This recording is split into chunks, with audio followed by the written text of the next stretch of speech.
Bienvenue dans ce nouveau numéro de CEO sans filtre en location saisonnière. Je suis Élise, fondatrice de J'affiche complet et du rendez-vous des pros de la location saisonnière et vous êtes sur la chaîne de J'affiche complet. Bienvenue à vous. Bonjour Quentin. Bonjour Élise. Comment vas-tu ? Écoute, ça va, la forme. Super. J'aimerais échanger avec toi sur ton parcours pour démarrer parce que figure-toi que moi, une des choses que je me suis toujours dites, c'est jamais je ne voudrais faire de prépa. Je n'ai pas envie de sacrifier ma vie pendant 2 ans. Et je sais que tu as fait un parcours avec de la prépa. Ouais, donc effectivement, c'est un parcours un peu éclectique. C'est que je suis un jeune homme qui vient de Normandie. Donc j'ai été plutôt bon à l'école, au lycée, et donc je me suis amené à faire une prépa parce que c'était ce qu'on nous recommandait dans notre lycée.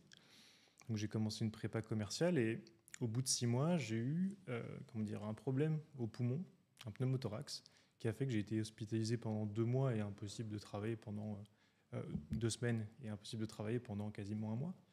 Et donc j'ai dû arrêter en fait cette prépa pour justement m'hospitaliser. Et on sait très bien que si on arrête la prépa, après c'est foutu, on gâche 1 an. Donc vu que je m'y plaisais sans forcément me sentir comme un poisson dans l'eau, j'ai préféré justement essayer de trouver d'autres solutions, d'autres voies. Et j'ai trouvé ce qu'on appelle une rentrée décalée à l'EM Lyon, ce qui m'a permis en fait, de faire 1 an en moins de 6 mois.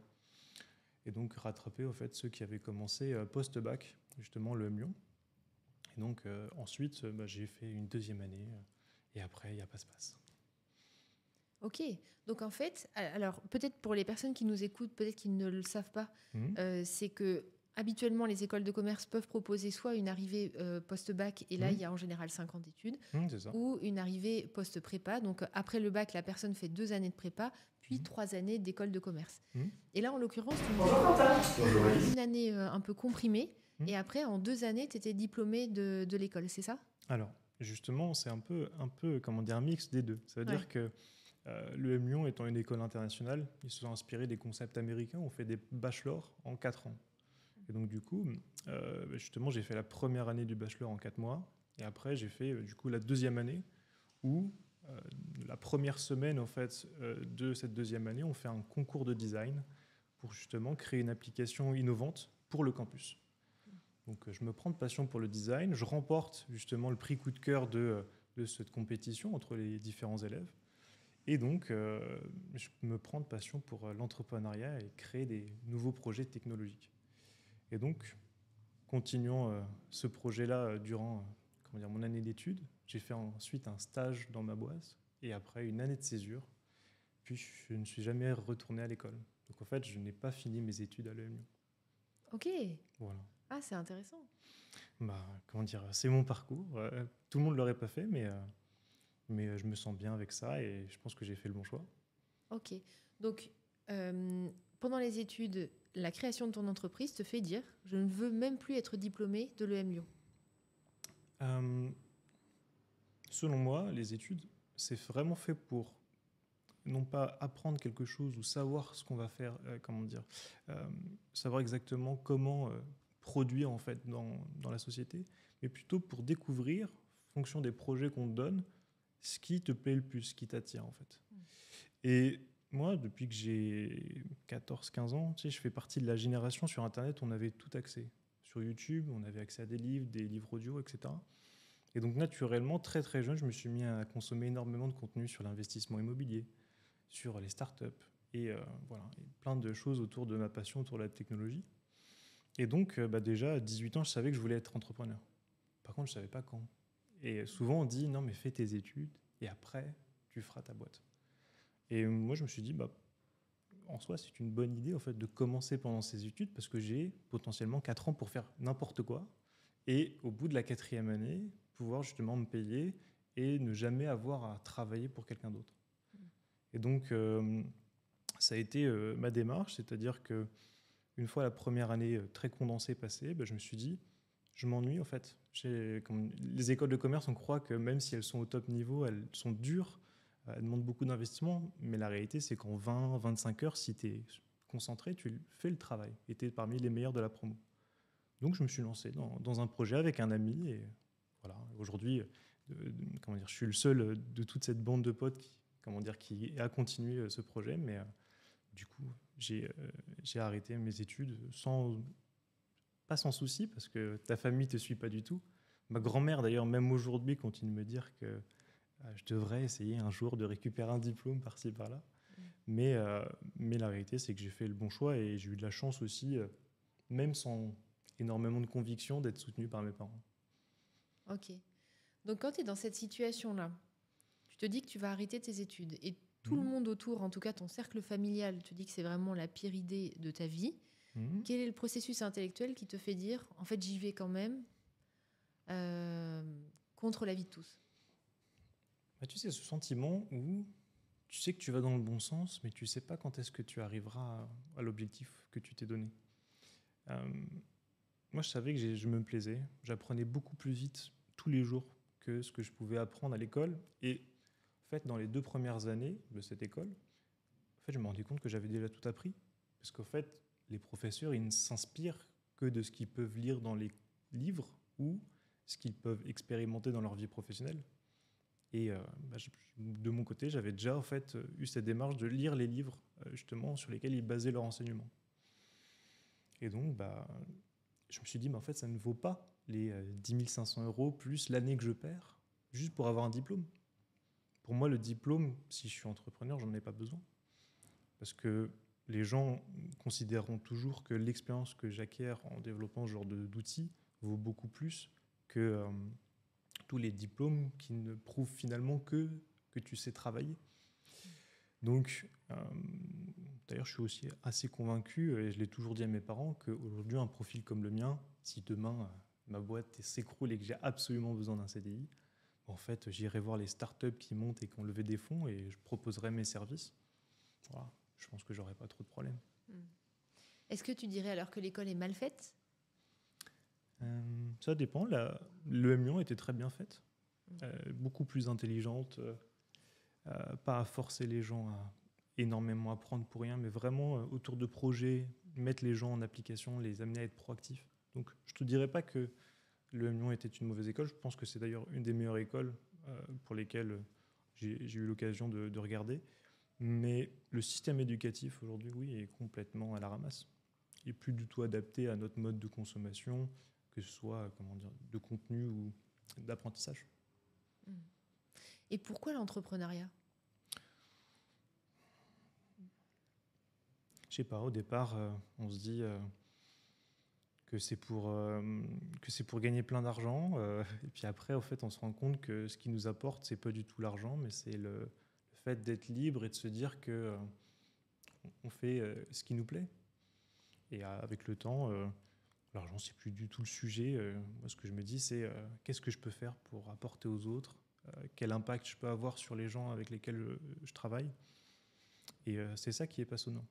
Et donc, une fois que tu as mis le doigt dedans et que tu sais que c'est pour toi, après, tu t'arrêtes plus. Ouais. Il y a aussi le sujet de l'association. Aujourd'hui, je crois que tu es associé, sauf si je me trompe. Oui, j'ai plusieurs associés. Ouais. Comment tu as pris cette décision de t'associer ? Ou est-ce que c'est quelque chose qui est venu naturellement ?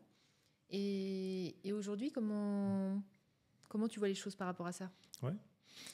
C'est très amusant. Aujourd'hui, j'ai peut-être une dizaine d'associés, 13 associés chez PassePass. Mais bon, il y en a qui sont des associés opérationnels, c'est-à-dire qui travaillent dans l'entreprise, et c'est pour ça qu'ils ont des parts de l'entreprise, et des associés qu'on appelle plutôt financiers, qui financent la société à différentes étapes de sa vie. Et moi, j'ai décidé de m'associer tout simplement parce que l'objectif que j'avais, je n'en avais pas les compétences. C'est-à-dire qu'un logiciel, il faut être développeur. Il y a encore 4 ans, il y avait très peu de no-code. Aujourd'hui, on peut faire pas mal de choses en bidouillant, mais la réalité, c'est qu'on ne fait rien de valeur. En tout cas, d'un point de vue investissement et revalorisation de sa boîte, en no-code. Parce que dans la tête des investisseurs ou des entrepreneurs, finalement, ils achètent que ton portefeuille client, ils ne pourront pas réutiliser ta technologie qui est disruptive. Et donc, je me suis associé dans un premier temps avec un stagiaire. Enfin, au départ, j'ai pris un stagiaire parce que du coup, j'étais en stage dans ma boîte et j'avais besoin d'un site. Donc, j'ai pris un stagiaire. Voilà. Et donc, je commence à bosser avec lui, avec une autre personne que je pensais devenir mon directeur technique. Et au final, le directeur technique s'en va. ça ne va pas du tout avec lui.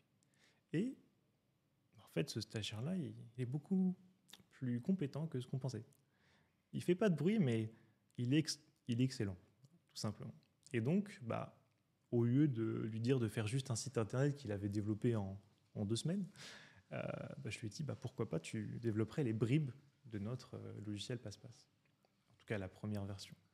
Et donc, il s'est pris au jeu et du coup, on s'est associés ensemble pour justement développer cette boîte. Et aujourd'hui, il a beaucoup de parts de la boîte, justement, Passe-Passe, parce qu'il a été un directeur technique génial. Voilà. Et donc, sur la durée, je me suis associé aussi avec mon premier client, qui est justement une conciergerie à Reims qui a 280 logements aujourd'hui. Je me suis associé avec d'autres développeurs pour aller chercher d'autres compétences et vraiment être pointu sur cette partie-là, technique. Et puis après, je me suis associé avec d'autres profils qui pouvaient au fait compléter les différents spectres dont on a besoin pour être un bon entrepreneur, en tout cas pour mener à bien son entreprise. Voilà. Donc effectivement, j'ai peut-être moins de parts que les solopreneurs, mais je pense que si à 24 ans, j'en suis là où j'en suis, j'aurais pas pu le faire tout seul. Et c'est amusant, ça, à mettre en perspective, parce que finalement, ce départ de l'école est une façon de dire, en fait, je peux faire tout seul, j'ai pas besoin de l'école, en fait, pour m'enseigner, j'ai appris seul, c'est un peu ce que j'entends dans ce que tu dis. En tout cas, je n'ai pas besoin du corps professoral pour m'enseigner. Et paradoxalement, cette arrivée dans l'entrepreneuriat s'associe justement à un nombre important d'associations, tu vois. Oui. C'est rigolo, mais j'ai appris à travailler tout seul, mais j'aime pas particulièrement ça. Aujourd'hui, je suis amené à beaucoup me déplacer pour rencontrer en vrai les gens avec lesquels je travaille, parce que du coup, quand je suis avec eux, ce sont des sparring partners en fait. Et on va beaucoup plus vite, on peut tester beaucoup plus vite nos idées, et justement, on peut du coup prendre des décisions et faire avancer notre projet beaucoup plus vite. Aujourd'hui, les gens ont ChatGPT pour poser toutes leurs questions et essayer d'avoir un début de réponse. Le fait d'avoir cette synergie entre deux humains qui ont deux visions différentes, c'est plutôt intéressant. Et en tout cas, moi, j'aime ça. Aujourd'hui, c'est une fierté de pouvoir travailler avec autant de personnes et que ces personnes-là reconnaissent mon travail autant que je reconnais le leur. Est-ce que l'entrepreneuriat, ça accapare beaucoup ? Et alors, je ne connais pas ton âge, mais j'ai l'impression d'avoir en face de moi un jeune homme. Quel âge tu as ? Je ne me souviens plus. 24 ans. 24 ans, tu es un jeune homme, moi qui suis une ancienne. Encore. On a quand même presque 15 ans d'écart. Oui. Comment est-ce que je me projette, moi, à ton âge, 24 ans, entrepreneur tel que je le suis aujourd'hui, mais aujourd'hui, ma vie est faite, tu vois. Comment est-ce que tu s'inscris aussi ta vie personnelle dans une vie d'entrepreneur, ou est-ce que, en fait, clairement, à ce stade de ta vie, la vie personnelle est mise de côté parce qu'en fait, il y a des réalités entrepreneuriales ? C'est complexe comme réponse à te donner. Ça va être en plusieurs points. Sur la partie amoureuse, ça se passe plutôt bien. Par contre, il faut être honnête. Ça veut dire que moi, ma copine de maintenant, justement, dès que je l'ai rencontrée, je lui ai dit, écoute, ma boîte, c'est toute ma vie, j'y mets tout ce que je peux, j'adore être entrepreneur et au fait, je ne veux pas être avec quelqu'un qui ne correspond pas à mes ambitions. Pas financières, ou c'est pas une question de ça, mais plus qui ne respecte pas le fait que je travaille beaucoup. Et c'est pas évident en fait aujourd'hui quand tout le monde essaye de profiter le plus possible de sa vie. Moi, j'aime travailler et j'aime créer des choses pour aider les gens. C'est là où je me sens utile en fait. Donc je travaille les semaines où je travaille pas beaucoup, je vais travailler 50 heures. Et les semaines où je fais que de travailler, je peux travailler 100 heures. Et aujourd'hui, je suis même amené à bosser dans nos bureaux et à dormir dans nos bureaux pendant 3 jours par semaine. Voilà. Donc c'est. Tu t'es mis un petit matelas qui te permet de dormir. Un petit canapé lit. Ah ouais. Et puis du coup, je me douche, dans les douches communes. Enfin, tu vois, c'est un mode spartiate, mais ça permet en fait d'être vraiment là que pour ça. C'est-à-dire que ce matin, je dois pas prendre la voiture et aller au travail ou le métro. Et le soir, j'ai pas besoin de faire ce travail inverse et justement de d'essayer de transformer ma fatigue mentale ou mes idées qui restent dans ma boîte pour justement profiter des gens. Moi, j'y arrive pas perso. Le soir, si j'ai travaillé de 6h du matin jusqu'à 19h, j'ai plus rien. Ça veut dire que tu peux rien me demander pendant 2-3 heures, parce qu'en fait, il n'y a plus rien dans ta tête. Il n'y a que des problèmes qui ont été résolus, tu as les émotions qui sont un peu enfouies, et donc aujourd'hui, je trouve un équilibre en disant, la semaine, je travaille, je fais tout ce que je peux pour avancer, et le week-end, je prends du temps et je me repose, et je passe du temps avec ma famille. Voilà. Je ne suis pas quelqu'un qui est très soirée, qui est très fête, contrairement aux gens de mon âge, mais ce n'est pas forcément un problème, parce que j'en ai fait, et c'est cool, mais voilà, ça apporte pas non plus tant que ça. Et puis après, effectivement, le sport, où avant j'aimais faire beaucoup de sport, je n'en fais quasiment plus, parce que j'ai du mal à trouver et l'énergie de faire du sport et l'énergie mentale pour faire ce que j'ai envie de faire pour ma boîte. Donc voilà, c'est un monde de concessions, mais quand on sait ce qu'on aime, on fait ce qu'il faut. On dit, alors je fais un parallèle avec la psychologie, mais on dit en psychologie, tu vois, qu'un enfant, par exemple, a besoin d'une figure parentale, que ce soit pour faire pareil ou pour faire carrément son contraire, mais a besoin d'un modèle. Est-ce qu'en entrepreneuriat, on n'a pas besoin d'avoir été au moins une fois salarié pour avoir ce modèle soit justement référentiel ou à l'inverse contraire, qu'on veut justement totalement corriger, pour par la suite être entrepreneur? C'est une bonne remarque, mais moi, j'ai pas eu besoin de l'être pour m'en rendre compte. En fait, j'ai un papa qui a travaillé comme un fou, pour justement aller au-delà de ce qu'il était censé devenir dans sa vie. Il n'était pas bon à l'école, il a fait de petites études, il a commencé chef de chantier, et au fait, en travaillant comme un chien, plus que tout le monde, il a réussi au fait à petit devenir directeur de travaux, puis directeur de projet. Et à un moment, il a été limité, tout simplement parce que si tu n'as pas de diplôme, selon les codes des entreprises qui te recrutent après tes études, tu ne peux pas accéder à ce genre de poste. Et donc du coup, moi j'ai toujours été très frustré pour mon père qu'il ne puisse pas en fait devenir l'entrepreneur qui sommeillait en lui en fait, et devenir et justement d'être libre de prendre les décisions, de tirer bénéfice au fait de tout ce qu'il inventait. Il développait des brevets pour son entreprise. Il travaillait des semaines, il faisait des 130 km par jour, aller et retour. Il a fait des choses incroyables que même moi, je ne pourrais pas faire, parce que je n'en ai pas l'énergie.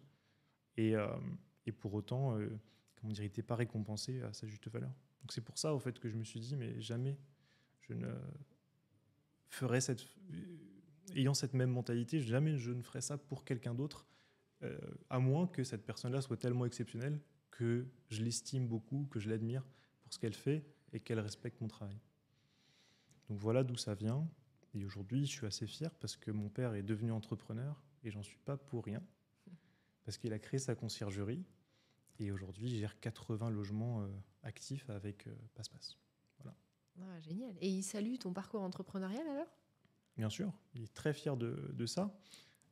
Il est fier de dire à toutes les personnes qu'il aime que justement, il travaille avec ses enfants et que, qu'il travaille au quotidien avec le logiciel de son fils. C'est pas usuel. Par exemple, moi, je connais pas la personne qui a créé Notion et pourtant, j'utilise leur outil tous les jours. Donc là, le fait que ça soit ta progéniture qui l'ait créé et le fait que ça marche vraiment et que ça l'aide vraiment beaucoup, c'est une certaine satisfaction en soi. Ouais. Là, tu as dit qu'il parlait de ses enfants. Ça veut dire que tu travailles avec ton frère ou ta sœur dans l'entreprise ?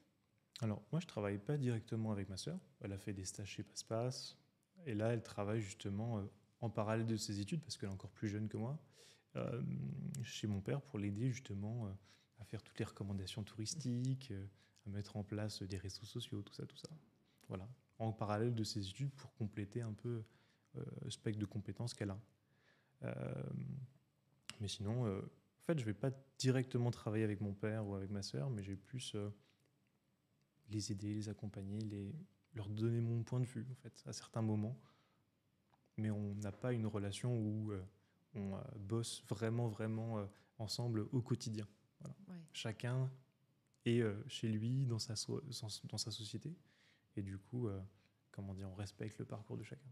Ok. Donc aujourd'hui, chez Passepasse, tu disais 13 associés qui sont plus ou moins actifs, plus ou moins dormants. Est-ce que tu as aussi une équipe ou des indépendants qui t'aident au quotidien? Oui. Donc, toutes les personnes avec lesquelles je travaille ont des parts dans la société. Okay. Voilà. Parce que selon moi, le genre d'outil comme Passepasse, chaque personne est une personne clé en fait. C'est-à-dire qu'on n'a pas besoin de 36 marketeurs pour faire le travail, il nous faut la personne exceptionnelle. On ne l'avait pas encore il y a très peu de temps et on l'a trouvé. Mais donc, pareil pour le commercial, pareil pour le développement informatique. Et donc, pour garder ces gens-là qui sont plus que motivés et plus que talentueux, en fait, on ne doit pas leur donner juste un salaire. D'ailleurs, le salaire, c'est même pas le sujet, en fait. Un peu comme moi avec ma boîte. C'est est-ce que c'est vraiment moi? Et qu'est-ce que je peux en tirer en travaillant 10 fois plus que les autres? Ou 2 fois plus, réellement. Voilà. Et donc oui, chaque personne de chez Passepasse a une petite part de l'entreprise en fonction d'à quel moment ils sont arrivés et justement ce qu'ils apportent réellement à l'entreprise. Et alors, comment tu fais ça? Est-ce que tu leur donnes des BSPCE? Est-ce qu'ils entrent directement en tant qu'actionnaires dans l'entreprise? Ça dépend de l'état de ton entreprise. Ça veut dire que au départ, tu leur vends les parts, les actions que tu as au prix que tu les as achetées. Donc, tu vois, par exemple, notre capital social, sur Internet, il était de 5 000 € au départ. J'avais fait un emprunt étudiant pour le financer d'ailleurs. Des gens achètent des appartes avec, moi j'ai financé ma boîte. Et du coup, tu revends ces parts-là au départ parce que techniquement, il n'y a pas de valorisation fixée. Et là, aujourd'hui, c'est un peu différent parce qu'aujourd'hui, 1% de passe-passe, ça vaut de l'argent, même beaucoup d'argent pour beaucoup. Et donc, du coup, tu ne peux plus en fait les donner. Tu dois permettre aux gens de les acheter avec une décote et d'acheter le droit, de gagner le droit de les acheter avec le temps. Soit on définit tous les 6 mois, tu gagnes un pourcentage de ce que tu devrais gagner, ou au bout de 2 ans, etc. Enfin, voilà. Il y a différentes façons de le faire. Et donc, effectivement, ça, ce sont les BSPCE. Il y a même des solutions pour travailler avec des freelances, où tu peux justement leur donner un équivalent, je crois. Et donc, voilà. Moi, j'ai un peu des deux. Ah, tu as un peu des deux aussi parce que les BSPCE, c'est que pour les salariés. Donc ça peut s'appliquer qu'aux personnes qui sont salariées dans l'entreprise, non? C'est ça. Ouais. C'est pour les salariés clés de la boîte ou alors pour aller chercher un talent que tu n'aurais pas pu récupérer avec le salaire que tu peux lui donner aujourd'hui. Voilà. Donc il y a plein d'outils. C'est pas facile. On fait beaucoup d'erreurs en s'associant. Donc, petit conseil que je peux donner, si c'est l'objectif de ce podcast, je pense, c'est de dire faut demander aux gens de montrer leur réelle envie, abnégation, travail, compétence pour donner quelque chose en retour. Parce qu'on ne donne jamais des parts pour ce que tu as fait aujourd'hui ou à l'époque, mais pour ce que tu apporteras dans le futur. Parce que cette boîte, on ne sait pas si elle va durer 2 ans ou si elle va en durer 30. Donc du coup, si tu as, je sais pas moi, 5%, 10% d'une boîte, parce que tu étais là au début et que tu as donné une idée, du coup, ce mec-là, à 10%, parce qu'il a donné une idée, il apportera peut-être rien pendant les 9 prochaines années. Et donc, c'est très grave, en fait, de donner des parts comme ça trop facilement. Donc, il faut faire très attention. Et les donner que quand tu es convaincu que cette personne-là, quoi qu'il arrive, elle sera avec toi et elle continuera de bosser avec toi. Voilà. Est-ce que, et sans mentionner la personne si ça a été le cas, est-ce que tu as eu des situations où tu as donné des parts et malheureusement, ça s'est mal passé, il a fallu trouver une porte de sortie pour chacun? Oui. J'ai eu 2 associés où on a essayé de bosser ensemble et rentrer dans notre projet de levée de fonds. Parce qu'on avait l'ambition de lever pas mal de fonds. Et donc, du coup, je les avais recrutés pour ça et je leur avais donné des parts pour ça. Parce que je n'avais pas les moyens de les payer. Donc, j'ai acheté leurs compétences avec ce que valaient les parts à l'époque. Et donc, du coup, en fait, on a essayé de lever des fonds.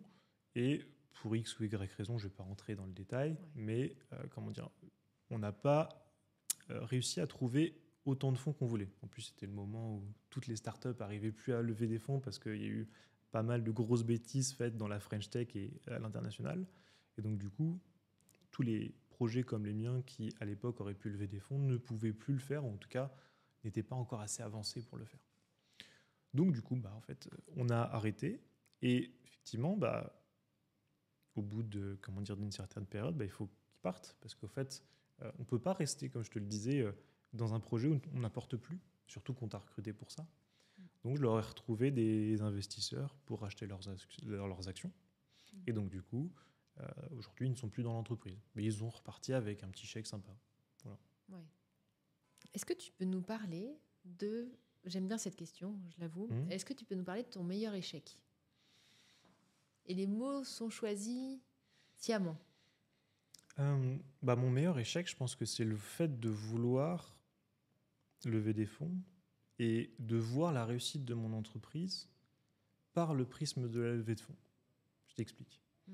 En gros, j'ai commencé l'entrepreneuriat aussi parce qu'à l'EMU, on a de la chance. On a des gens qui viennent, qui sont des géniaux entrepreneurs. On a vu le patron de Miro, qui a levé 200 millions d'euros, qui a fait l'EMU. On a vu le patron de Lydia, qui a levé 40, puis des centaines de millions d'euros pour créer sa banque en ligne. On a vu le patron de Tiller. Enfin bref, que des très belles boîtes, très belles réussites de la French Tech. Et en fait, moi, j'ai eu l'impression, j'avais 19 ans à l'époque, 20 ans. En fait, j'ai l'impression que c'était ça la réussite. C'était pas de développer sa boîte tout seul et puis de faire ce qui te plaît. Non, c'était le fait de lever des fonds, d'essayer d'aller directement à l'international, de galérer, de dépenser beaucoup d'argent et avoir une boîte qui peut-être vaudra beaucoup d'argent. Ça, c'était ce que je pensais au départ. Et donc, je me suis battu pendant 1 an, mais à travailler comme un chien, à tout essayer pour donner envie aux investisseurs, aux gens qui peuvent lâcher des 500 000, des 1 million sur la table, de prendre rendez-vous avec moi.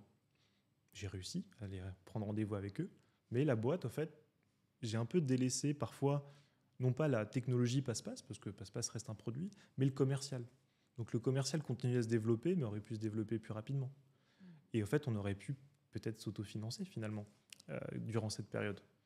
Et du coup, en ayant cet objectif qui était une illusion, une lueur, de réussite, en fait, je me suis dit que... je me dis après coup que ça, c'était la plus grosse erreur que j'ai faite. C'était de voir mon bonheur et ma réussite entrepreneuriale par le fait de lever des fonds et non pas par le fait de créer une boîte qui s'autofinance, etc. Pour info, c'est un peu plus difficile de développer et de financer un logiciel comme le nôtre qu'une boîte de service, par exemple, parce que ce qu'on vend, ça vaut 15 euros. Et donc, il en faut beaucoup. Et les développeurs qu'on recrute coûtent très cher. Donc, en fait, c'est pour ça souvent qu'on fait des levées de fonds. Donc, j'ai réussi, au fait, par hasard, finalement, à autofinancer Passe-Passe. Aujourd'hui, la boîte se développe toute seule sans qu'on ait à faire de marketing, de communication ou même à investir trop d'argent. Donc, voilà, il faut faire attention. Mais, on va continuer dans le bon sens, je pense. Donc, la boîte est rentable, mais c'est arrivé par hasard. Est-ce que c'est arrivé suite à quelque chose, un point précis quand même, est-ce que tu peux identifier ou non, c'est vraiment flou, quoi? C'est une bonne question. En fait, pendant que j'essayais de lever des fonds, en fait, la boîte, elle faisait 15% de croissance tous les mois. Et moi, j'y bossais quasiment pas. En fait, j'étais juste au téléphone avec les clients pour, dès qu'ils avaient un bug, trouver justement une solution ou leur expliquer comment utiliser le logiciel ou le paramétrer, etc. Mais finalement, vu qu'on travaille qu'avec des pros, en fait, il n'y en a pas beaucoup des clients qui t'appellent tous les jours. Et donc, du coup, tu fais tes rendez-vous, tu fais des petites démos, etc. Et en fait, tu fais aussi, du coup, toute ta levée de fonds à côté, tôt le matin et tard le soir. Et au fait, ça avance et tu fais pas grand-chose. Et enfin, tu as l'impression de pas faire grand-chose par rapport à ce que tu fais à côté. Et du coup, ça continue d'avancer. Et en fait, tu t'en rends pas compte. Tu fais « Ah, j'ai passé tel palier. Oh, j'ai passé tel palier. » Et tu t'en rends pas compte. Et une fois qu'on fait ce point au bout de 1 an et demi, au fait, de plus ou moins faire des rushs de levée de fonds, on se rend compte qu'on peut se payer, en fait. Pas énorme, mais on peut se payer. Et donc, on refait le tri, on demande aux personnes qui nous poussaient à ne faire que de la levée de fonds de partir. Et donc, du coup, justement, pour nous reconcentrer sur notre produit, sur notre développement commercial, sur notre structure de coûts, etc. Et de faire un vrai travail entrepreneurial, là, cette fois-ci. Et donc, maintenant, ça a plutôt bien marché. Ça n'a pas été facile, mais on y est arrivé. Et donc, aujourd'hui, on s'autofinance, on peut recruter. C'est assez fou. D'ailleurs, la prochaine personne qu'on recrute, c'est une camarade de classe de l'EM Lyon. Voilà. Génial. Dans ce processus-là que vous avez mené, est-ce que tu saurais dire les étapes par lesquelles vous êtes passé ? Est-ce qu'il y a eu une première étape de se dire, en fait, on va réduire les coûts dans un premier temps, et qu'est-ce qu'on réduit d'abord ? Puis, dans un deuxième temps, s'assurer qu'on ait du chiffre d'affaires rentable. Enfin, c'est... Bonne question. Je ne sais pas si ça peut s'appliquer à tout ce que je vais dire. Parce que, quand même, développer un logiciel, c'est quand même un peu spécifique. Toutes les boîtes ne sont pas des boîtes de logiciels. Nous, sur quoi on s'est concentré ? Moi, personnellement, je me suis toujours concentré sur mes clients plutôt que les nouveaux. C'est-à-dire qu'un nouveau client, il peut arriver, puis en fait, ça ne lui plaît pas, et 2 secondes après, il s'en va. C'est le principe du logiciel. Tu n'es pas obligé de rester sur ton logiciel.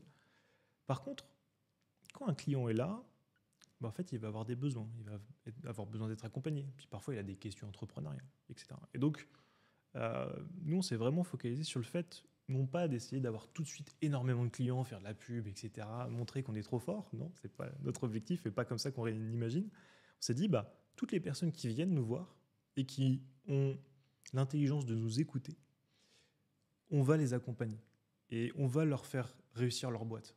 Parce que ce que beaucoup ne disent pas, et ça, c'est un truc qui m'énerve vraiment sur cette industrie, c'est que c'est dur de développer une conciergerie et de la réussir et d'être rentable. C'est très, très dur. Et honnêtement, des gens qui sont très à l'aise financièrement sur toutes les conciergeries de passe-passe, on peut les compter sur les doigts de deux mains, quoi. Donc,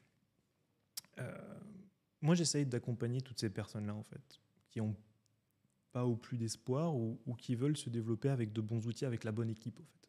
Voilà. Et donc j'ai préféré accompagner ces personnes-là. Et ces personnes-là, du coup, aujourd'hui, font notre croissance parce qu'ils nous recommandent, parce qu'ils disent du bien de passe-passe. On n'est peut-être pas parfait, mais en tout cas, on fait tout pour que les gens qui viennent chez nous réussissent leur boîte. C'est tout. Et alors justement, c'était ma deuxième question. Quel est ton canal d'acquisition numéro 1 aujourd'hui ? Le bouche à oreille. Le bouche à oreille. Ouais. Si tu veux que je sois honnête avec toi, je pense qu'on est invisible sur les réseaux sociaux. On a un site internet qui n'est pas du tout adapté à ce qu'on fait aujourd'hui. On a un lien d'affiliation qu'on a développé top. On est allé très loin dessus, mais on l'a jamais trop promu parce que en fait, cette compétence de communicant, de marketeur, je l'ai, mais c'est juste parce que je connais comment ça marche, mais j'ai pas ça en moi, tu vois. Et donc du coup, il n'y a personne en fait qui a fait du marketing communication, qui a essayé de développer la boîte. Donc en fait, on a juste fait en sorte que nos clients soient tellement heureux qu'ils nous recommandent. Et au final, la conciergerie, c'est un monde tout petit. C'est grand comme ça, mais c'est tout petit. Et donc du coup, les gens petit à petit s'en parlent. Certains trouvent ça génial, d'autres disent que c'est pas pour eux maintenant, etc. Et donc petit à petit, on fait notre bonhomme de chemin. Okay. Et finalement, nous, notre philosophie, c'est de dire je veux plutôt avoir 1000 clients qui ont tous 1000 logements plutôt que 10 000, 100 000 clients qui ont un logement. Voilà. Et donc, je me dirais qu'à la fin, j'aurais quand même été plus de gens à réussir dans leur vie. Voilà.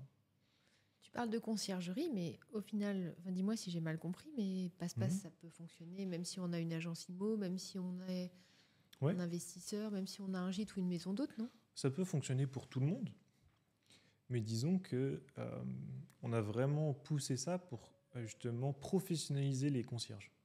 Parce qu'aujourd'hui, la conciergerie, c'est un peu tout et n'importe quoi quand on écoute ce qui peut se dire sur les réseaux sociaux, sur les groupes Facebook, etc. Et donc, du coup, on a essayé vraiment de structurer, standardiser ce que c'est une activité de conciergerie et de donner les outils à ces concierges, de faire leur boîte. Mais un hôtel pourrait nous utiliser, une agence immobilière, on a des agences immobilières qui nous utilisent, on a des investisseurs aussi qui ont plusieurs logements et du coup qui voient l'intérêt de structurer leur parc de cette façon.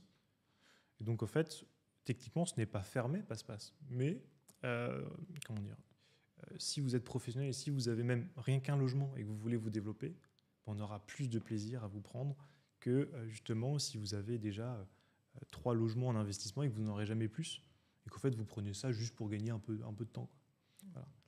Donc voilà un peu notre philosophie. Et aujourd'hui, Passe-Passe, ce n'est pas que des concierges ou des gestionnaires de propriété, hein. Il y a plus de 2500 aides-ménagères qui y travaillent tous les jours et qui sont fans de notre solution. On a des centaines de milliers de voyageurs qui sont passés par l'application et qui ont du coup une bonne expérience de leur séjour. Et on a plus de 3000 propriétaires sur Passe-Passe, qui ont une ou plusieurs propriétés.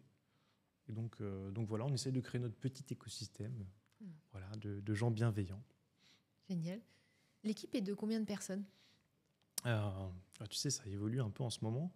Là, Vunet, je pense qu'on est 7. On est 7, mais on est 7 à tous travailler 2 fois plus que les 35 heures. Donc, c'est pas, comme je disais, on n'a pas besoin d'une grosse équipe pour développer la boîte.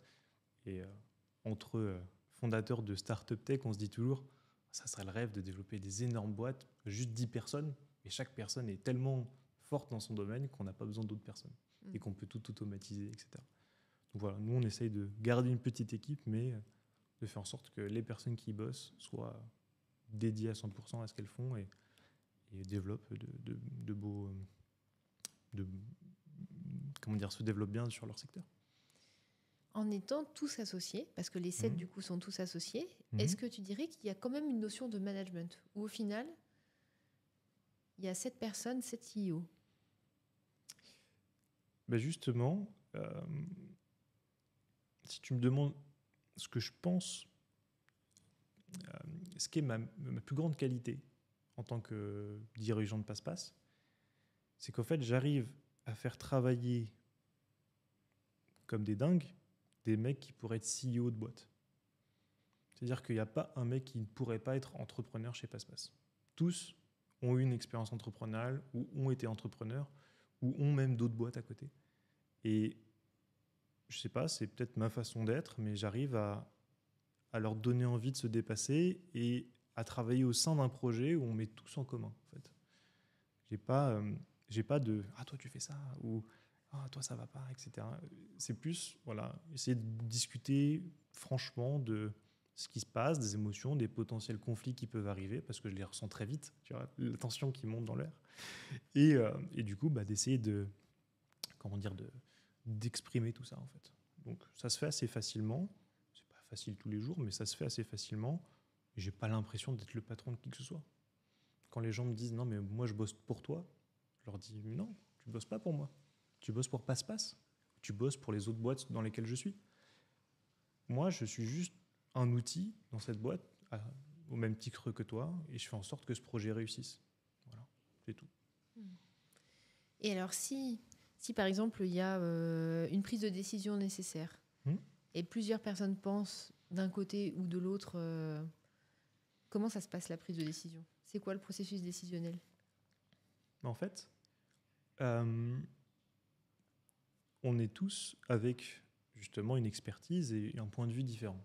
Et donc, au départ, on va partager nos points de vue, on va exprimer, etc. Et si tout de suite on n'est pas d'accord, en fait, on ne va pas trancher et puis passer à autre chose. On va essayer de continuer, d'exprimer notre point de vue, de comprendre, d'essayer de trouver en fait le petit détail qu'on n'a pas dit et qui fait toute la différence.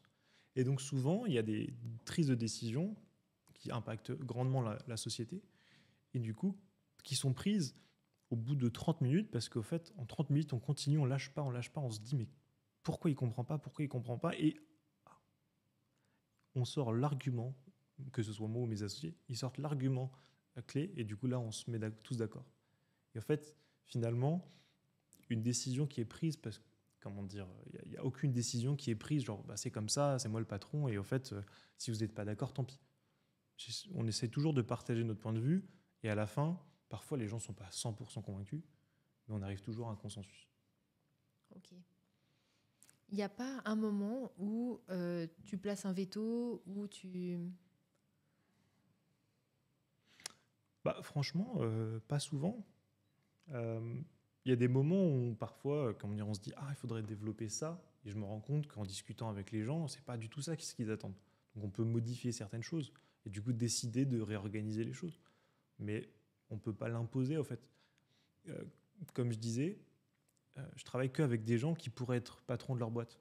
Donc, en fait, je suis qui, finalement, pour dire à mon CTO qu'il faudrait qu'il fasse ça comme ça, ou à la personne du marketing qui fasse ça comme ça, ou justement, à X ou Y personne de faire de cette façon, alors que je ne suis pas expert. Moi, j'ai 24 ans, j'ai tout appris en partie par moi-même et par mes rendez-vous avec les différentes personnes que j'ai rencontrées. Et donc, en fait, je ne sais beaucoup de choses et en même temps, rien de façon experte. Voilà. Donc, moi, je suis juste je connais un peu tout et je donne mon avis. Et on essaye d'avancer comme ça.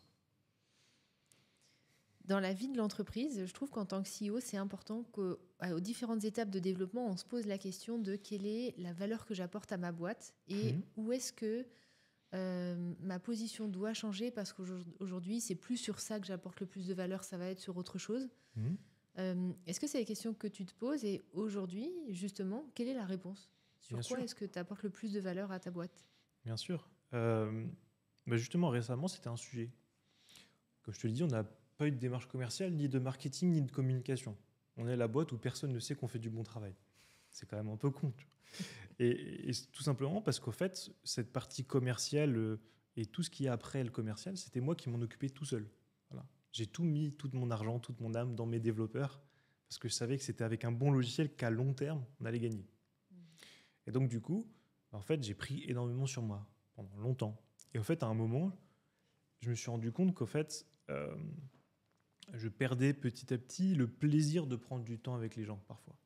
Pas tout le temps, mais pour des petites broutilles, qui finalement, par un manque d'attention, etc., viennent sur le tapis, je me disais que de moins en moins, je prenais du plaisir à le faire. Donc quand je prends plus de plaisir à le faire, du coup, je le délègue.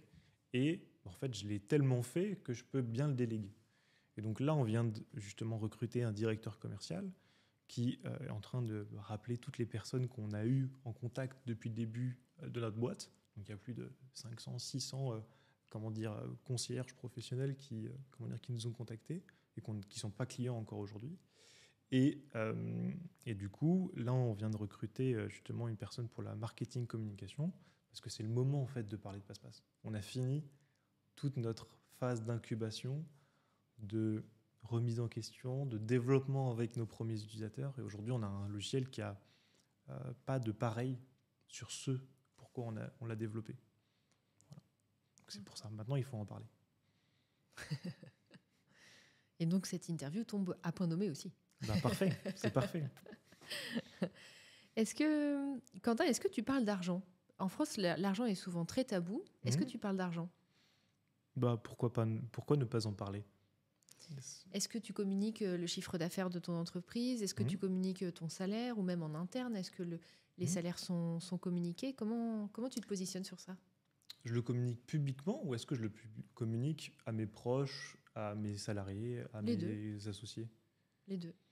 En public, là, c'est un peu tabou en France. Parce que... Très, très tabou. Ce que j'aime pas forcément, c'est de parler de quelque chose où les gens pourraient mal le comprendre parce qu'ils n'ont pas le contexte ou le recul ou l'expérience nécessaire pour analyser les chiffres et comprendre en fait pourquoi on le fait. Par contre, avec ma famille, avec mes amis, avec mes associés, j'ai aucun tabou. Voilà. On dit ce qu'on gagne, on dit ce qu'on gagne pas, on dit ce que nos parts valent, on dit tout ça en fait. Parce qu'en fait, il n'y a pas de choses à cacher. Mais par contre, aujourd'hui, je ne dis plus du tout ce que je fais réellement à certaines personnes, parce qu'au fait, je me rends compte que si on ne se connaît pas assez bien, ou si parfois ce n'est pas leur monde, en fait, ça ne sert à rien de leur raconter, parce que soit ils ne vont pas le comprendre, ils vont avoir peur pour moi, soit parfois ils vont avoir une jalousie mal placée, parce qu'ils ont l'impression que je me la pète, alors qu'en fait, c'est juste mon quotidien. Par exemple, est-ce que c'est se la péter de dire qu'on bosse 90, 100 heures par semaine pour développer sa boîte ? Est-ce que c'est se la péter de dire qu'on a 4 sociétés ? Est-ce que c'est se la péter de faire tout ça ? Je ne sais pas. Pour certains, c'est pris de cette façon-là. Moi, je ne le prends pas de cette façon-là. Tu pourrais me dire, Quentin, tu sais, moi, l'année dernière, je me suis fait 1 million de dividendes.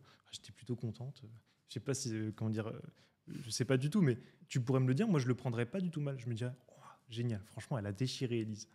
Et du coup, je serais content pour toi. Mais tout le monde ne réagit pas de cette façon-là. Ah, mais c'est très français, hein. C'est pour ça que j'aimerais vraiment faire sortir cette question-là du placard. Et donc, tu es le deuxième invité à qui je pose la question. Et tu es donc officiellement le deuxième invité à botter en touche. Je crois que je vais donner peut-être une bouteille de champagne à l'invité qui ne bottera pas en touche sur cette question-là. Mais tu veux que je te dise combien je gagne? Non, mais oui, enfin, peut-être, oui. Est-ce que tu partages ton salaire? Est-ce que tu peux partager le chiffre d'affaires de Passe-Passe aussi? Tu vois le chiffre d'affaires de Passe-Passe, je ne vais pas le partager parce que, comment dire, sur les startups, il évolue, comment dire, très vite. Et en fait, le début d'année n'est pas la fin d'année. Donc, je ne veux pas donner une idée du chiffre d'affaires pour pas donner l'impression à mes clients soit que je gagne trop, soit que je gagne pas assez. Parce que ça donne toujours comment dire, une impression. Par contre, je peux te dire combien je gagne, si tu veux. Donc, tu places moins de tabous dans ton salaire. Ok, non, alors combien est-ce que tu te rémunères aujourd'hui? Parce que pour un entrepreneur, c'est surtout combien on fait le choix de se rémunérer finalement. Parce que... Bah, écoute, moi, je me verse officiellement 1 000 € net par mois. Ok. Voilà. Et là, vous allez tous vous dire, mais comment il peut vivre avec 1 000 € net par mois? C'est une bonne question. En fait, je me suis versé exactement ce qu'il me fallait pour vivre. Et après, du coup, toutes les dépenses que je peux faire passer en entreprise et qui sont justifiables, je les fais passer en entreprise. Et donc, du coup, en fait, moi, ça me suffit. J'ai pas de goût de luxe ou de choses comme ça. Ça m'intéresse pas, en fait. Et donc, du coup, avec ça, ça m'a permis, en fait, de dégager la marge pour recruter d'autres personnes. Et aujourd'hui, toutes les personnes chez Passe-Passe gagnent plus que moi, mais beaucoup plus. Mais du coup, aujourd'hui, je suis un peu le point de bascule. Avec justement, si on n'a pas encore les moyens de prendre quelqu'un, c'est moi qui prends sur mon dos. Et c'est ça aussi le revers de la médaille de l'entrepreneuriat. Qui va bosser 100 heures par semaine parfois pour gagner 1 000 €? Aujourd'hui, moi, je ne calcule plus sur la valorisation de mes parts. Et du coup, combien vaudra Passe-Passe dans 10 ans, ou dans 5 ans, ou dans 2 ans plus que justement pour le salaire que je me verse. Voilà. Tu préfères en fait à terme te rémunérer sur un exit que... pour ceux peut-être qui ne connaissent pas un exit, c'est le fait que l'entrepreneur vende sa boîte. Et dans le milieu des startups, en général, ça s'appelle comme ça. Honnêtement, je pense que je ne vendrai pas Passe-Passe parce que j'ai trop d'idées. Je pense que je peux l'amener encore pendant 10 ans. J'aurai toujours des idées. Donc en fait, on ne vend pas quelque chose qui nous passionne. Encore une fois, ce n'est pas une question d'argent. En fait, on fait ça, on ne se donne pas autant pour de l'argent. Sinon, j'aurais fait trader, tu vois, j'aimais bien ça, pourquoi pas. Non, on fait ça parce que du coup, on se dit qu'on est utile. Et donc, Passe-Passe vaudra ce que ça vaudra dans 10 ans. J'espère beaucoup d'argent, mais ce n'est pas l'objectif premier. C'est-à-dire que si ça vaut 1 million ou si ça vaut 100 millions, en fait, ça sera juste le résultat de notre travail et d'à quel point les gens l'aiment. Voilà. Donc voilà. Merci pour la bouteille de champagne, du coup. Carrément. Voilà. Attention, parce que je n'ai qu'une seule parole. Ouais, ça me va très bien. Il faut que tu me donnes ton adresse. Avec plaisir. Du coup, avec la blague, j'ai oublié la question que je voulais te poser juste après. Pas de souci. Est-ce que tu penses que... Parce que c'est un peu connecté à tout ça, le fait que travailler 100 heures, c'est ce que tu disais, travailler 100 heures pour gagner 1 000 €, etc. Est-ce que tu penses que l'entrepreneuriat ne peut pas, ma question est un peu orientée, mais ne peut pas se passer d'une certaine intensité? Ça dépend vraiment de ce qu'on a envie de faire avec sa boîte. Par exemple, moi j'ai une grande ambition, j'ai envie de créer quelque chose qui aide beaucoup, beaucoup de gens. Donc effectivement, quand on a cette ambition-là, on ne peut pas se permettre de ne pas travailler. Parce qu'il y a des centaines d'autres entrepreneurs qui vont se défoncer justement pour réussir à réaliser leurs objectifs. Mais par contre, si on se donne un objectif tout simple, je veux juste gagner la même chose que j'avais avant en étant indépendant, en me disant que je peux prendre des vacances quand je veux, sans forcément les prendre, et justement en ayant la possibilité, au bout de ma carrière, revendre ma société, donc partir un petit peu plus tôt à la retraite. En fait, ça ne demande pas énormément de travail. On peut réussir à faire ça à 35 heures par semaine si on développe une boîte dans une expertise qu'on a déjà. Mais par contre, si on va développer un rêve qui n'est pas dans son domaine d'expertise, ou moi, à mon âge, où on ne sait rien faire concrètement, oui, il faut travailler, c'est sûr. Il faut rattraper les autres, le temps perdu, le manque d'expertise, etc. Et donc, ce qui me chagrine un peu sur justement le monde de la location courte durée, c'est qu'on fait croire à des gens qui gagnaient 1 500, 1 800 par mois, qui vont devenir riches en lançant, par exemple, leur conciergerie, alors qu'au fait, c'est faux, et que la majorité la ferme, au bout d'1 an et demi, 2 ans, parce qu'ils n'ont pas réussi, parce qu'ils ne sont pas vraiment entrepreneurs. Donc, on peut toujours les aider avec des outils, mais la réalité, c'est que tout le monde n'est pas fait pour, en tout cas, ou n'a pas les épaules pour réussir en tant qu'entrepreneur, avec énormément d'ambition. Donc, un petit conseil, dites-vous ce que vous voulez vraiment, et si par chance, vous dépassez vos objectifs, rêvez-vous peut-être un peu plus grand. C'est quoi les facteurs qui font qu'on est fait pour être entrepreneur, tu penses ? Souvent, on va dire le fait qu'on n'aime pas qu'on donne des ordres, ou le fait de vouloir être libre, ou le fait de gagner beaucoup d'argent. Je pense que c'est pas forcément tout ça, c'est le fait que on ne se sente pas à sa place, ou pas considéré, ou pas respecté dans le job qu'on fait aujourd'hui. Je pense que c'est plus ça. C'est qu'en fait, on peut très bien avoir un très bon salaire, etc. Et justement, être dans une entreprise, mais votre patron n'écoute pas vos recommandations, ou vous donne pas la possibilité d'en faire plus. Et ça arrive à beaucoup de gens. Et donc là, effectivement, si on se sent toujours restreint et qu'on est triste de cette situation, là, peut-être que ça vaut le coup de regarder un peu vers l'entrepreneuriat. Peut-être même du freelancing, c'est un peu la première étape. Voilà. Mon père, par exemple, a commencé à faire de l'investissement immobilier parce qu'il avait besoin justement de faire autre chose et de se dire qu'il n'était pas limité à son travail. Et puis après, du coup, il s'est lancé en entrepreneur. Donc voilà, c'est le fait qu'on ne se sente pas à notre place, là où on nous a mis. Ce qui signifie qu'on n'a pas d'autre choix pour être heureux que de prendre l'entrepreneuriat aussi. Pas nécessairement. Franchement, moi, je ne conseille pas l'entrepreneuriat à tout le monde. J'ai fait cette erreur-là au départ. Parce que j'étais tellement content d'être devenu entrepreneur, de faire ce que je fais, que je le conseillais à tout le monde. Et en fait, je me rends compte que j'étais un peu con. Parce que tout le monde n'est pas fait pour, tout le monde n'a pas envie. Et par contre, tout le monde sait ce que ça peut apporter d'être entrepreneur et de réussir. Et donc, au fait, ça peut rendre malheureux les gens, de les amener à se dire « Ah, mais en fait, toi, tu n'es pas entrepreneur, donc tu ne vaux pas autant que d'autres personnes. » C'est pas vrai. Je pense qu'on n'est pas insensible au fait que les PDG des sociétés du CAC 40 ne sont pas entrepreneurs. Ce sont de géniaux salariés qui ont monté les échelons jusque gagner des 15-20 millions d'euros par an. Donc en fait, on n'a pas besoin d'être entrepreneur pour être heureux. On a juste besoin de se sentir respecté, considéré et écouté là où on travaille et là où on développe notre vie. C'est pareil pour l'amour. Hein. Si la personne avec laquelle tu es ne te respecte pas, ne t'écoute pas, ne te fait pas te sentir chez toi, tu ne peux pas rester avec. Est-ce qu'il y a des sujets qui te révoltent en location saisonnière ? Les gens qui font croire que c'est facile. Les formateurs qui, justement, pour faire payer des formations hors de prix, te disent que tu vas gagner beaucoup d'argent, que tu vas être riche, que ça va être facile. Ou même, globalement, beaucoup d'infopreneurs qui, justement, profitent d'un certain désespoir, de gens qui veulent sortir de leurs conditions pour justement se sentir mieux, et donc du coup qui sont amenés à parfois tomber dans le piège et à devenir encore plus malheureux.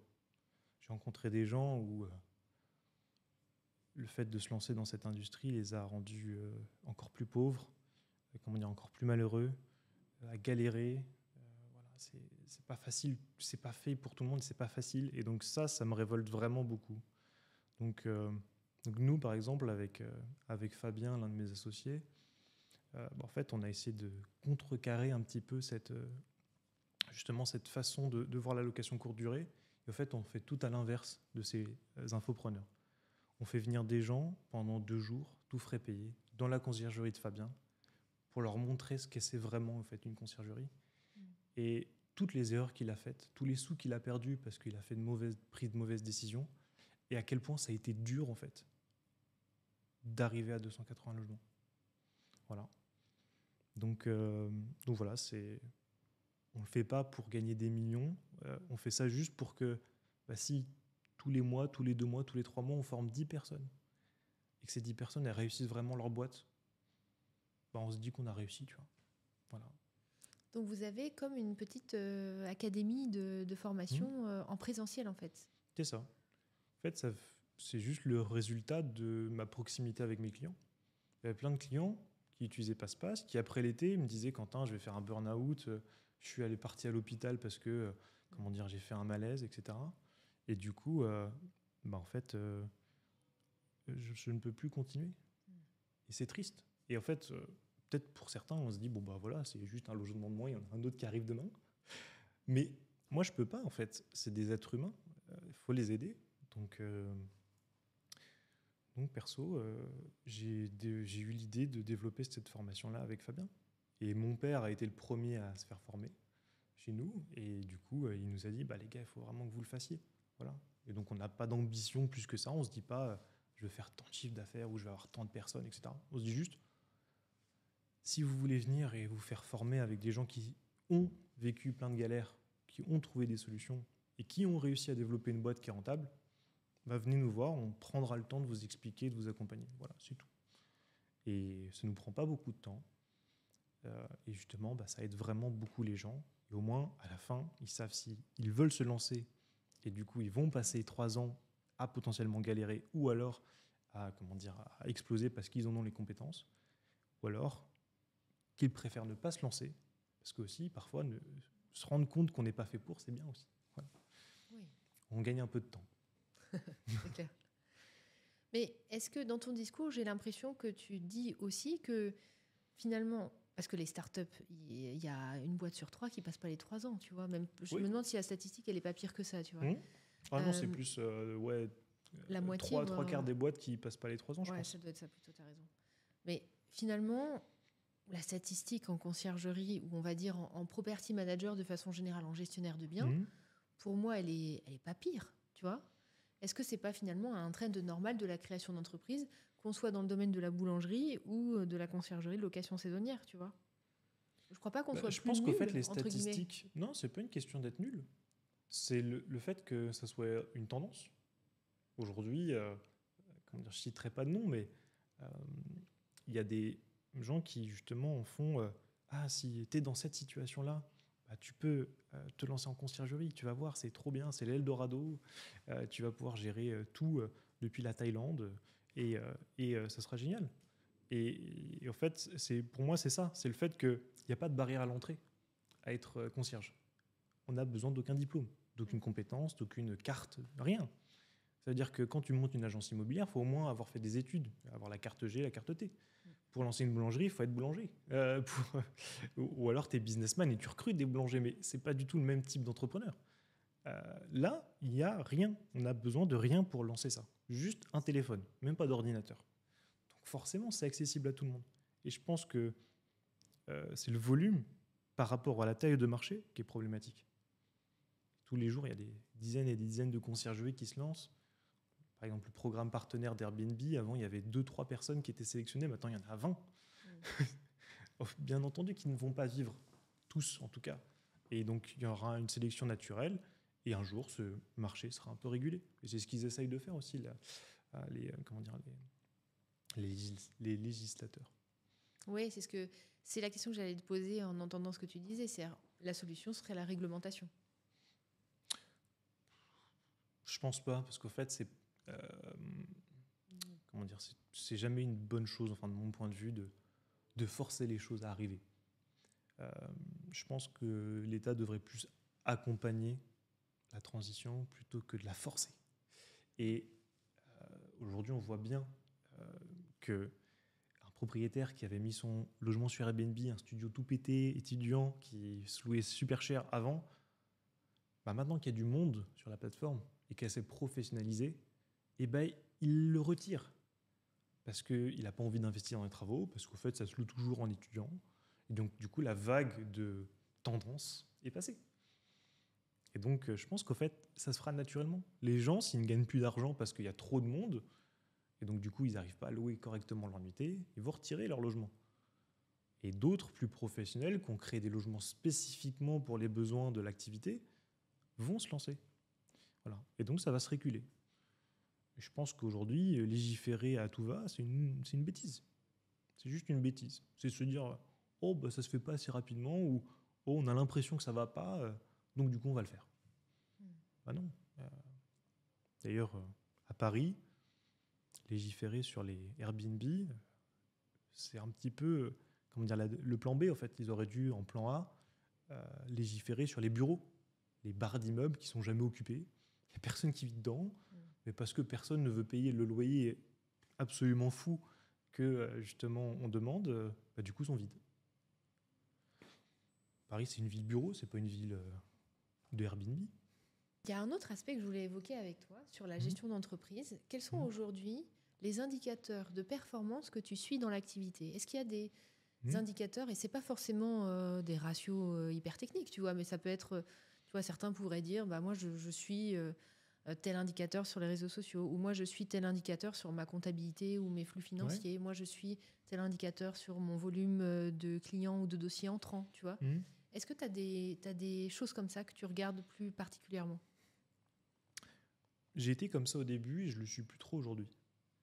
Enfin, différemment en tout cas. En fait, quand tu sors de l'EM Lyon ou des écoles comme ça, on t'apprend à tout calculer, tout imaginer, tout faire des business plans dans tous les sens. Moi, je trouve que c'est une perte de temps. Parce qu'en fait, c'est essayer d'imaginer ce qui va se passer, sauf qu'en fait, ça se passe jamais comme ça.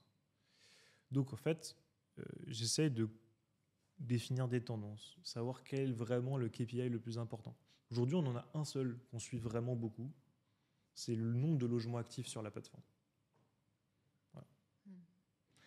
Donc, c'est ce qu'on suit, et en fait, c'est parce que justement, le logement actif nous rapporte des sous, le logement inactif nous en rapporte à peine juste pour payer les coûts. Donc, c'est ça qui est important. Voilà. Et donc, il y a ça, et aussi le nombre de logements par personne.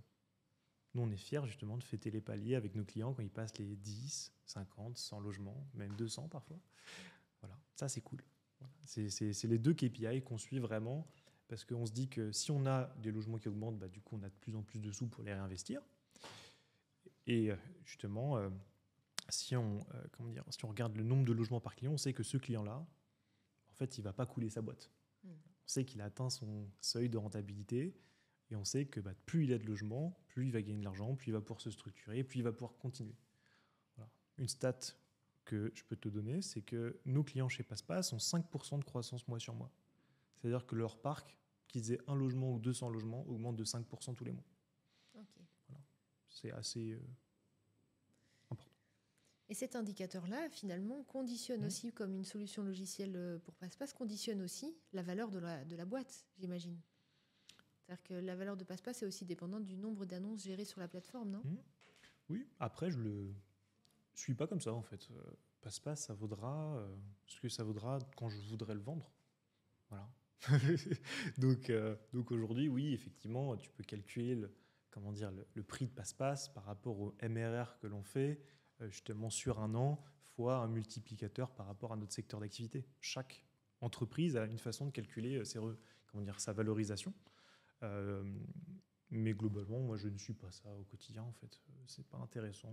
Je suis vraiment l'homme du terrain, en fait. J'aime être auprès des gens, les aider, me dire que je suis leur outil, que je vais les aider à aller plus vite. Et les sujets un peu entrepreneuriaux, de calcul de trésorerie, etc., je les fais que quand je prends des grosses décisions. Recruter quelqu'un, investir dans telle chose, etc. Mais je le fais pas tous les jours. Voilà. Et typiquement, pour une situation comme celle que tu décris, recrutement d'un directeur commercial,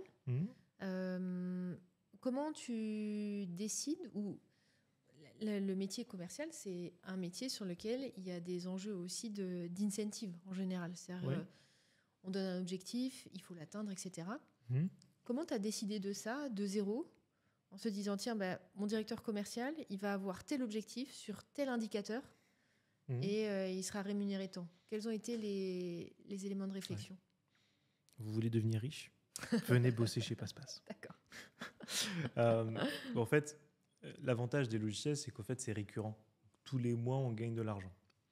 Et donc, nous, on a fait un calcul où on se dit qu'on donne une partie de ce qu'on gagne au commercial qui a trouvé, mais aussi entretient la relation avec notre client. Et donc, du coup, en fait, si le client il passe de 10 à 100 logements, et du coup, il va gagner une petite commission sur 100 logements. Et donc, du coup, en fait, c'est une soulte qui grossit. Et au départ, c'est pas grand-chose. Tu te dis, c'est pas ouf. Et au bout d'un moment, ça gagne beaucoup d'argent et tu peux dépasser les 5, 6, 10 000 euros facilement. Voilà. Puis après, du coup, on restructurera ça comme il faut. Mais voilà, l'objectif, c'est de récompenser généreusement les gens qui nous prêtent main forte, en fait. En tout cas, c'est ma façon de voir les choses. Est-ce que, ça c'est une question que j'adore, que je pose à tout le monde, est-ce qu'il y a un sujet sur lequel tu sais que tu penses à contre-courant dans le domaine de la location saisonnière? Je pense que le multiplateforme est surcoté. Ok. Tu veux savoir pourquoi? Oui. Je vais commencer par dire que les algorithmes de référencement sont un peu indépendants de chaque plateforme et se basent sur des critères assez faciles à comprendre, que sont la visibilité de l'annonce, ses taux de conversion, la rétention justement des voyageurs et justement la satisfaction de ces voyageurs-là. Et en fait, aujourd'hui, les plateformes sont au courant que tu loues sur plusieurs plateformes, sur Airbnb, sur Abritel, etc. Et en fait, encore une fois, ces infopreneurs se sont tous lancés sur le fait de mettre leur logement sur plein de plateformes. Pourquoi? Parce que soit ils avaient un channel manager, soit ils avaient le lien d'affiliation du channel manager. Et je ne sais pas si vous le savez, mais je pense que si vous êtes hôte, vous le savez, c'est que quand on recommande à une autre personne de venir sur Airbnb, Booking, Abritel, il y a des liens de parrainage. Et ces liens de parrainage ramènent beaucoup d'argent, en fait, d'un coup. Et donc, du coup, en fait, tous les gens qui étaient youtubeurs, qui faisaient ça gratuitement, ont trouvé une source de revenus énorme au fait de recommander, en fait, à aller sur ces plateformes. Et donc, au départ, c'était normal. Airbnb, Booking n'étaient pas autant développés. Il n'y avait pas vraiment de plateforme pour justement la location de courte durée de logements de particuliers. Il n'y avait pas assez de volume en fait pour en vivre en étant que sur une. Mais les choses ont changé. Et en fait, toutes les pensées restent en 2015 ou en 2012, où effectivement on n'avait pas le choix d'être sur 12 000 plateformes pour vivre. Aujourd'hui, j'ai une très grande majorité de mes clients qui remplissent à 80-85% en étant que sur Airbnb, ou à l'inverse que sur Booking. Et donc, ma hot take, comme on dit en anglais, c'est que le channel management et le multiplateforme est surcoté. Tu vois, aujourd'hui, chez PassePasse, on va y venir, on va sortir notre channel manager aux environs de fin septembre, mais pas parce qu'on pense que c'est nécessaire, parce qu'aujourd'hui, c'est un outil d'acquisition pour les gens qui en avaient un. Voilà, c'est tout. Et donc, aujourd'hui, Fabien, qui est mon associé, et mon premier client, justement, gère 280 logements et a plus de 80% de taux d'occupation en étant que sur Airbnb. Mon père, pareil, et plein d'autres grosses conciergeries ne gèrent qu'avec une seule plateforme. Par contre, ils font très attention à leur prix. Ils les font bouger. Ils font très attention à leurs annonces. Ils font en sorte que les photos soient belles, que les annonces soient bien écrites, adaptées aux algorithmes. Voilà. Donc, travailler plus sur ces annonces, ces photos, ces prix, plutôt que tout de suite partir sur 12 plateformes et finir par un marasme logistique qui fait que votre boîte elle va être limitée par le temps que vous avez et justement les compétences que vous pouvez aller chercher pour déléguer ce travail. Parce que quand vous allez prendre un mec au SMIC et vous allez lui expliquer comment fonctionne votre channel, votre plateforme, puis une deuxième, puis une troisième, puis sur celle-là, il faut faire ça quand tu as un problème, puis sur celle-là, il faut que tu contactes telle personne. fait, c'est très dur. Voilà. Donc, ma take, c'est que si vous pouvez vivre en étant que sur une plateforme, vous vous ferez un grand bien. Et si à un moment, vous voyez que ça ne suffit pas, allez sur d'autres plateformes. C'est à ça qu'elles servent. Et c'est à ça que c'est un channel. Aller chercher plus de taux de remplissage. Voilà. Tu penses qu'une conciergerie est rentable à partir de combien de biens? En d'autres termes, à partir de combien de biens un dirigeant de conciergerie peut gagner sa vie avec sa société? Franchement, ça dépend. Nous, on a rencontré quelqu'un qui faisait tout elle-même, mais qui avait 5 grosses love rooms. Et donc, en fait, elle faisait les ménages, elle faisait elle s'occupait de l'annonce, elle vendait les services additionnels, etc., etc. Et donc, du coup, en fait, elle se faisait 3 ou 4 000 euros par mois. Et elle, quand elle partait en vacances, elle fermait les calendriers carrément. Ça, c'est potentiellement possible. Si vous aimez tout faire, en fait, trouvez-vous les logements qui sont adaptés à ça et du coup, gérez-en que quelques-uns. Par contre, là où il y a, où souvent les gens veulent aller, c'est-à-dire je suis patron et je n'ai pas besoin de bosser pour que ma boîte tourne. Ça, c'est pas du tout pareil. Parce qu'il y a des paliers dans la conciergerie où, sans outils, comme Passe-Passe par exemple, sans justement bonne personne pour vous aider, vous allez vivre un enfer. Parce que logiquement, vous allez pouvoir en vivre correctement à partir de 15 logements. Et encore, ça dépend des endroits. Sur la Côte d'Azur, vous allez être bien. Mais au fin fond de la Creuse, ça va être un peu plus dur. Voilà. Il en faut peut-être un peu 2 ou 3 fois plus. Voilà. Donc, faites attention toujours aux gens qui vous conseillent, où ils habitent, à quel prix à la nuitée ils le vendent, et donc du coup, comment ils ont organisé leur boîte. Parce que tout conseil n'est pas bon à prendre par rapport à ce qu'on a envie de développer. Donc, on peut gagner sa vie à 5, 15, 50, 200, 300 logements. Mais en fait, je pense que la vie la plus sympa, c'est quand on a 100 logements, une personne qui s'occupe de tout notre opérationnel, une personne à la com, et voilà, et puis une personne potentiellement au pricing ou travailler avec J'affiche complet. Est-ce que tu crois à la conciergerie automatisée? Non. Non, c'est pour ça d'ailleurs qu'on ne dit pas, tout automatique, 100% automatisé, vous allez gagner. Non, on ne dit pas ça parce qu'en fait, c'est pas vrai. Le métier de conciergerie est un métier humain où on peut structurer beaucoup de process, on peut automatiser beaucoup de rappels, comme ce qu'on fait avec Passe-Passe par exemple. On peut digitaliser certaines choses, mais on ne sera jamais à l'abri de quelqu'un moins intelligent que les autres, ou moins attentif, ou plus pressé, qui ne voudra pas passer par cette structure ou ce tunnel que tu as essayé de leur dessiner. Et donc, même avec Passe-Passe, où on a travaillé comme des chercheurs pendant 3 ans sur quels sont les meilleurs moments à envoyer tel message, telle information, etc., pour optimiser le séjour et le parcours utilisateur, en fait, il y a toujours 5% des gens où ils ont 65 ans, c'est leur première fois sur Airbnb, ils sont tout perdus. Il y a même des étrangers, parfois, je ne sais pas comment ils arrivent là, ils lisent rien, donc en fait, ils cliquent un peu partout et puis ils se retrouvent sur notre site, ils créent un compte. Voilà. Non, il y a des gens qui sont vraiment impressionnants. Et donc, non, ça ne s'automatise pas.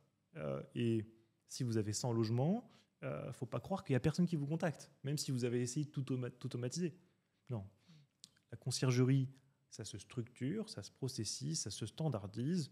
On peut mettre en place plein de logistique, mais il y aura toujours l'œil bienveillant de l'entrepreneur qui veillera à ce que tout se passe bien. Super. Eh bien, écoute, merci beaucoup, Quentin. Est-ce que tu veux terminer avec le mot de la fin?